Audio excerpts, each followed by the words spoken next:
বিভিন্ন রোগ ব্যাধির মাধ্যমে মুমিনের পাপ মোচন হয়, তাই জ্বর বা অন্য কোনো রোগ নিয়ে ক্ষোভ প্রকাশ না করে ধৈর্য ধারণ করতে বলা হয়েছে। জাবির ইবনে আবদুল্লাহ রাদিয়াল্লাহু থেকে বর্ণিত, রাসূলুল্লাহ সাল্লাল্লাহু আলাইহি সাল্লাম একদিন উম্মে সাইব কিংবা উম্মুল মুসাইব রাদিয়াল্লাহুর কাছে গিয়ে বললেন, তোমার কি হয়েছে হে উম্মে সাইব অথবা উম্মুল মুসাইব, কাঁপছো কেন? তিনি বললেন, ভীষণ জ্বর, এতে আল্লাহ বরকত না দিন।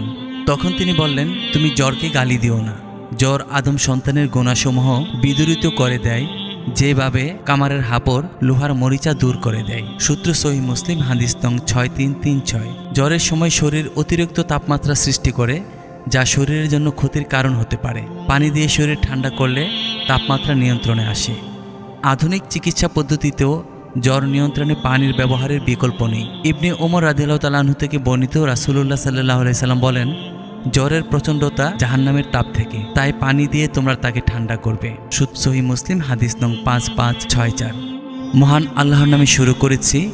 আমি মহান আল্লাহর কাছে আশ্রয় চাই প্রত্যেক উত্তপ্ত শিরার অনিষ্ট থেকে এবং আগুনের উত্তাপের অনিষ্ট থেকে।